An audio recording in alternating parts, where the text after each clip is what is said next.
Bassirou Diomaye Faye moo ko bëgg wala premier ministre Ousmane Sonko moo ko bëgg loolu ay texte la ay loi la yoo xam ne Macky Sall si boppam en 2012 moo ko adopté. mais quel est le lien avec la diplomatie. non mais am na ñuy wax loolu. am na ñuy wax loolu ñan ñoo ko wax. non bëri na. dañuy wax ne. Amadou Hott mënuloon am dara parce que mënoo nekk si dëkk boo xam ne nit ñi dañ ne dañaa falsifier ay chiffres rek. que ne yow doo am dara. kon gis nga kon li may wax kon analyse boobu grille d'analyse boobu kon gis nga ne am na ñu koy wax. mais c'est une grille d'analyse recevable et acceptable. mais Basir xaaral ma ñëw. recevable et acceptable. xam nga la diplomatie sénégalaise aussi ne se résume pas à l'élection présidentielle. xaw ma de la BAT kese. certes la BAT moom. partenariat bu partenaire bu kii la quoi. Est-ce que tu peux me citer des exemples on est à 14 à 15 mois yéen a ngi fii. victoire wala tey jii nii des actes. amul de. yu tukkee ci. amul de nouvelle diplomatie. waaw mais xaar moom laa expliqué xam la BAT. toutes les élections ont été perdues. ni au plan économique. ni au plan diplomatique purement ni au plan sportif. lépp lañ nërmelu. parce que tam question d'indicateur la su ma juumee. yaa Moussa voilà d'accord naa ne diplomatie. à chaque fois da nga koy gën a di renforcer da nga koy gën a di defar da nga koy gën a toog mais am na ñoo xam ne li ñu langaa moo jël ne lii mooy cause bi man côté boobu du ma si d'accord. kon du baromètre ci yow pour du baromètre du mënu nekk baromètre. neewuñ na principal baromètre la. non mais dañ ne mën nañ ko verser ci baromètre yi. xëy na waaye pas mu nekk principal baromètre. mais boo jëlee mais man wax naa la fi ay cas. mais xam nga yeneen yoo xam ne. du affaire reddition des comptes. yaa Moussa boo xam ne ñàkkloo na ot. yaa Moussa xam nga tey ji boo jëlee. comme ce manque de lobbying. ki nga xam ne mooy actuel président bi nii actuel président BAT bi ñu koy ñaanal yàlla mu def mission bu baax. Sidi Ould parce que actuellement nii. Afrique de la Mauritanie. voilà Afrique moo gagné tout. mais kooku jëlal passé. mais Afrique moo gagné. non là c'est un langage diplomatique. là c'est un langage diplomatique. Afrique moo gagné mooy lan. mais laisse-moi te dire pourquoi l'Afrique n'a pas gagné. waaw léegi non laisse-moi te dire pourquoi l'Afrique n'a pas gagné. léegi ñeneen pays yi nga xam ne dañu amoon candidat seen candidat yi ñàkk. ñoom tamit seen diplomatie baaxul. ñoom ñu jël logique boobu rek. laisse-moi sur ce que tu dis laisse-moi juste te dire une chose. Pourquoi l'Afrique n'a pas gagné. Allez-y. xam nga man boo ma ne woon c'est une compétition où un Africain est contre un Tunu avec un Européen un Américain. bu gagné mën nañ ko ndamoo. comme poste Nations Unies. voilà mais bu boobaa yow nga ñëw nga teg Africain taxaw beneen Africain teg nga naan c'est l'Afrique qui a gagné. non arrête ça. c'est la Mauritanie qui a gagné.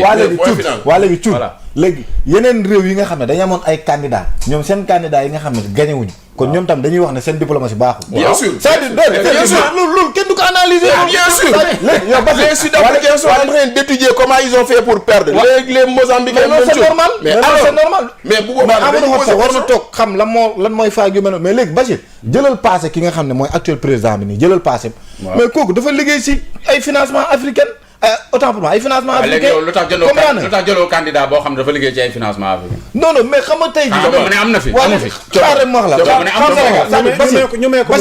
Bachir man d'accord naa ak yéen diplomatie fi ñu toll nii dañ ko war a revoir rat. ma ne loolu c'est normal parce que diplomatie. ñu may ko mu daane rek. pourquoi et pas un autre. Diouf même daaneel xam nga tey jii mais Hott actuellement ni Sénégal moo nekkoon le bon profil. c'est pas vrai. déedéet c'est vrai. non mais fu mu jaar yëpp. non mais nañu waxante dëgg nag. c'est pas le meilleur c'est un bon profil. waaw c'est pas le meilleur profil. au Sénégal mais moo nekk Bachir ñëw ci Bachir waxtu bi waxee. xëy na ñeneen poste bi intéressé wu leen. loolu diplomatie à chaque fois lépp loo gis dañ koy améliorer. loolu ñëpp si d'accord. waaye yow améliorer ko dañ koo nërmee loolu. léegi nag c'est ça la différence. suñu diplomatie. mais dafa nërmeelu premier ministre mu ngi nekk di ko renforcer. déedéet renforcer wul dara. pour lan rek non nan la ko renforcer. élection yi ñu ñàkk ko rek. nan la ko renforcer. Bachir mais la moo déedéet nan la ko renforcer nee na premier ministre renforcer diplomatie nan la ko renforcer. mais nekkul gis le tour de l'Afrique. le tour de l'Afrique. avec jet privé loolu mooy renforcer la diplomatie. yow xanaa tey rek jël jet privé. tey rek la jël Bachir allez voir des putschistes loolu mooy renforcer la diplomatie.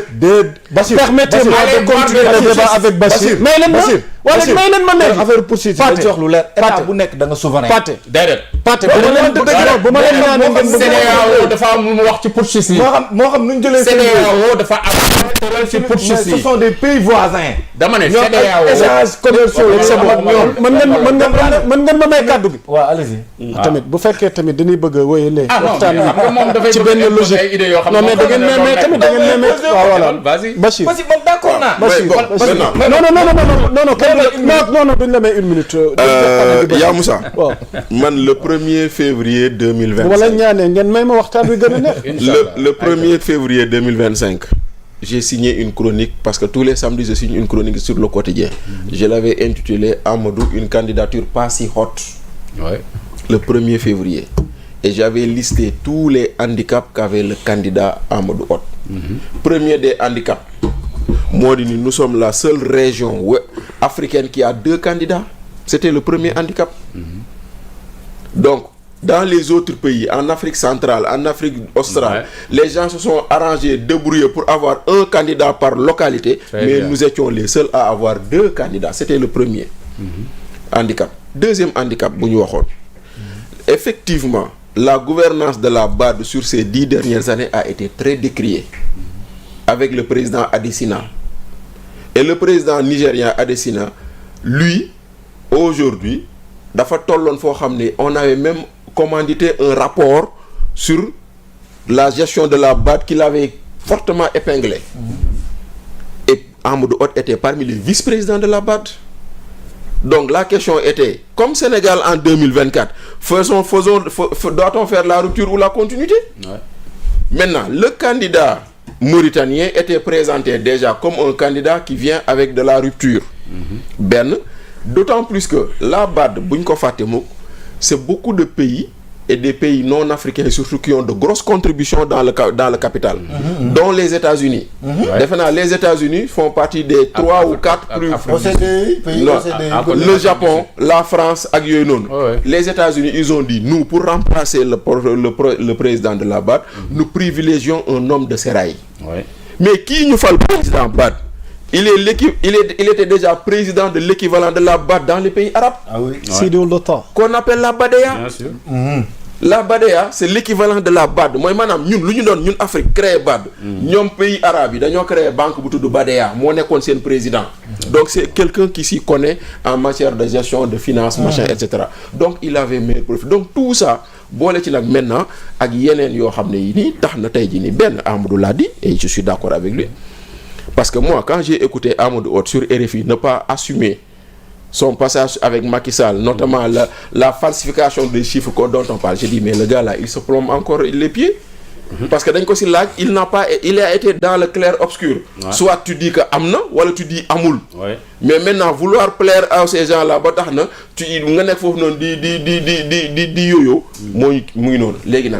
pour nous, cette candidature, on est d'accord.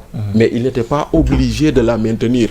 Ça aussi, parce que Macky Sall a entamé un processus de candidature pour Amadou Hott. Mais Diomaye m'a présenté candidature. Et Diomaye l'a présenté en mettant de l'argent sur la table. Ils ont mis 8 millions d'euros pour soutenir la candidature de Amadou Hott. 8 millions d'euros, c'est 5 milliards. Ils ont mis 25 diplomates de haut rang pour accompagner Hott. Mais ce qui manqué, c'est le portage politique.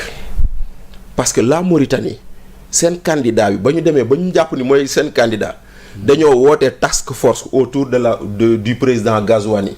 Moutok, en tant que task force. Comment on est directeur de campagne du candidat mauritanien, le premier ministre mauritanien. Indi ministre des Affaires étrangères, indi ministre de l'économie et des finances, indi ay député. Lolo, c'est la partie visible. Nous ne détoy, nous dem indi ay hommes d'affaires mauritaniens, ils dem de convaincre yenen. C'était la diplomatie souterraine. Nous pendant ce temps, quand tu vois l'affiche de lancement de campagne de Hott, Yassine Fall, Olivier Boukal, Biancoba Diémé, la dame du FONGIP. Mais nous fuñu toj. Ken xamoulen. Mais quand même, c'est-à-dire qu'on aurait pu, et Babacar Justin Dia, je l'ai vu aujourd'hui le dire, et je suis tout à fait d'accord, on n'aurait pas dû présenter la candidature de Hott. On aurait dû soutenir le Mauritanien pour plusieurs raisons. pour plusieurs raisons boo ko soutenir bu ëllëgee boo soxlaa dara mu jàppale la. loolay benn. deuxièmement aujourd'hui quand tu es dans une compétition avec quelqu'un dont tu as des intérêts économiques tu as des relations historiques bu leen fàtte ni Mauritanie jusqu'en 1957 ñu judd Mauritanie yëpp leur état civil est à Saint-Louis. ñu paa yi juddu Mauritanie yëpp seen état civil Saint-Louis lañ koy jël see. parce que la Mauritanie ak le Sénégal benn entité la woon. on a des relations tey jii nii ñaata famille ñoo dëkk de part et d'autre. Sarsara. Combien sont-ils des gens qui habitent de part et d'autre. dëkk bu mel noonu nga xam ne vous avez des relations historiques fortes vous êtes liés par la religion vous êtes liés par le sang par plusieurs choses kooku da ngay xool nooy naxanteeg moom. surtout qu'il y a un changement de régime. Merci beaucoup. Surtout qu'il y a un changement de donc dans ce cas ce que tu as à faire c'est arriver à naxanteeg moom d'autant plus que aujourd'hui am ngeen une ressource boo xam ne vous êtes commune le partage du pétrole et du gaz. donc loolu yëpp tax na man l'erreur dans tout ça. Au-delà de tout ce qu'on peut dire sur Yacine Fall, parce que man nee naa leen c'est une étrangère au ministère des Affaires étrangères, elle comprend rien à ce qui se passe là-bas. Donc tey jii nii l'erreur c'est d'avoir présenté cette candidature. Merci beaucoup. On aurait dû soutenir la candidature du Mauritanien en espérant que ëllëg leneen dina am feneen nga soxla Mauritanien ñu jàppale la. Macha Allah waxtaan wi daanaka dañuy jeexal rek ak Pape Demba Thioune sur cette question. lan moo ci sa njàngat. bon li ma ci wax du bëri lool. waaye damay xaw a def benn analyse boo xamante ni day détaché wu ak yenn affaires yi. lii Amadou Diouf wax ci par am na lu mu wax je suis vraiment d'accord avec lui parce que soo bëggee wax diplomatie bu wàcc doo ko commencé ci tandem Diomaye da ngay def erreur. parce que mu ngi gën a baax. vers les années 2000 avant 2000 xam nga Sénégal ñun dañuy faral di wax nii rek on parle d'instance internationale li sa du instance internationale bu la neexee nga ne instance sous-régionale waaw léegi dans les instances internationales xam nga dañuy wax diplomatie su ma fàttewul 93 Jacques Diouf la ñu defoon. le directeur 93 il a pris fonction en 94. Jacques Diouf FAO mu nekkoon directeur général de la FAO. mu am 3 mandats de 6 ans. dirigé na ko 19 ans. xaw ma 18 ans. bu weesoo moom kan moo fi ñëw Matar Diop. le vice-président de la Banque mondiale. pour Lamine Diack. bu weesoo moom. avant moom Amadou Makhtar Mbow. effectivement à l'UNESCO. léegi Babacar Ndiaye à la BAD. jamono jooju. dafa am solo léegi xam nga. dafa am li ñu war a discerner. ndax diplomatie forcément. dafay tax nga da lay permettre yow état nga mën a placer say doomu réew ci instance yi kawe wala déet. wala économie moo la war a mën a jàppale si loolu.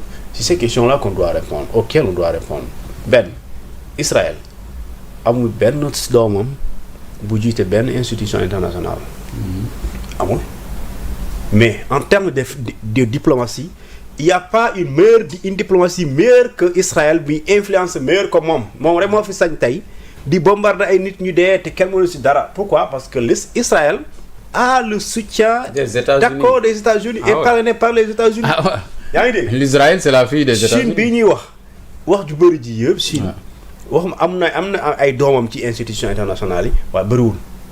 tey la Turquie moom mooy dox jàmm diggante Russie ak Ukraine.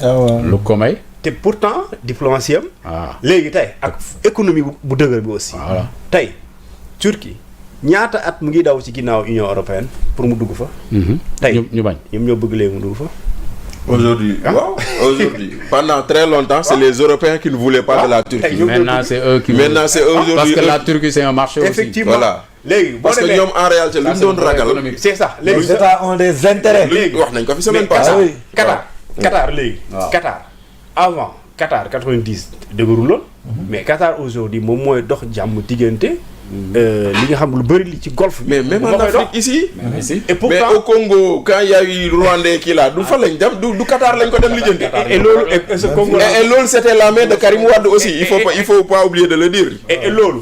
on parle de secrétariat général des Nations Unies. aucun Américain ne l'a dirigé. waaw parce que ça fait partie des règles tacites aussi. américain. non yooyu ça fait partie des règles tacites. parce que le siège le siège est là-bas. on doit donner c'est comme ñun au Sénégal ici on ne peut pas avoir le gouvernorat de la BCEAO. comme BCEAO. on a le siège mais on n'aura jamais la gouvernement. c'est le partage. li ma bëgg expliquer foofu rek mooy. ñu ngi bàyyi la li ma bëgg expliquer foofu rek mooy. la diplomatie certes sont piliers pour influencer. d'accord pour nga mën a jiital wala sa doomu réew fi nga bëgg mu dem nga mun ko jaay mun ko jàppale mun ko propulser mu dem. mais tey 2017 Macky Sall a mis de gros moyens au nom de l'État du Sénégal. pour Bathily. jox ko avion présidentiel. muy dox muy wër di dem. est-ce qu'il a gagné. il a perdu devant Faki. le Tchadien. et pour le Tchad est-ce que du point de vue diplomatique moo ñu gën a. non c'est parce que ñu dans ce monde. international ci relation yi. mais est-ce qu'il y a ce qu'on appelle le lobbying. mais non voilà moom la est-ce que amoon nañ task force boo xam ne moo koy accompagner. léegi loolu mooy li am solo. est-ce que amoon nañ task force bu am doole bu ko accompagner parce que bu dee moom rek mooy def pérégrination. parce que même en avion présidentiel bu doon nga bëgg a attribuer faiblesse sous diplomatie. ci nguuru Diomaye. alors comment Macky Sall le Sénégal sous Macky Sall. a perdu en 2017 alors qu'on a mis tous les gros moyens.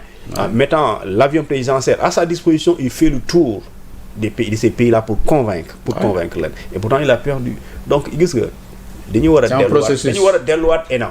voilà ENA boobu former de bons diplomates d'accord. fexe ba diplomatie sénégalaise li mu amoon signature bu baax bu mu amoon nit yi nga xamante ni parce que c'est une diplomatie est portée par des hommes et des femmes et avec le soutien de l'État. du loolu de du loolu de France dañ supprimé na du loolu de Pape Demba xam nga la laa lay dolli si loolu Pape Demba xam nga la lay dolli si loolu c'est-à-dire que la diplomatie dafa am benn particularité boo xam ne on le respectait et que ça a été disons désagrégé au Sénégal depuis l'arrivée de Wade. Amadou xam na lu ñuy wax la règle des 2/3 1/3. C'est une règle en diplomatie 2/3 1/3. C'est-à-dire que dans chaque représentation diplomatique, on dit la diplomatie c'est un domaine réservé au président de la République, mais la pratique ou les usages veulent qu'ils mettent 2/3 de professionnels hommes du sérail et qu'ils prennent 1/3 ku mu neex. loolu moo waral ngay gis ñu mën a nommer Pata Thiombane ambassadeur alors qu'il n'est pas diplomate. loolu mooy tax nga ñu mën a nommer général alors qu'il n'est pas diplomate. nommer ministre voilà mais parce que mais il fallait respecter le quota 2/3 1/3. le ratio là. Mais ce ratio là depuis Ablaye Wade malheureusement on a tendance à ne plus le respecter. Ce qui fait que dans les diplomaties ou dans les ambassades, la politique a pris le dessus sur le bon comportement ou les bons usages diplomatiques. Maintenant nag buy dem di continuer di dem dañ toll fii nii maintenant forcément. c'est la déliquescence. Voilà c'est la déliquescence. merci beaucoup di leen jaajëfal donc rawatina yéen ñi ñu doon suivre alors donc ñu ngi leen di jox dig daje samedi prochain am maa xëy na. fête gi dama xamul ndax daf ñuy fekk balaa samedi dinañ tabaskem déet. ñaari tabaski de mooy. ñaari tabaski de am daal. waaye d'ici là daal portez-vous bien. on avisera à temps. L'actualité est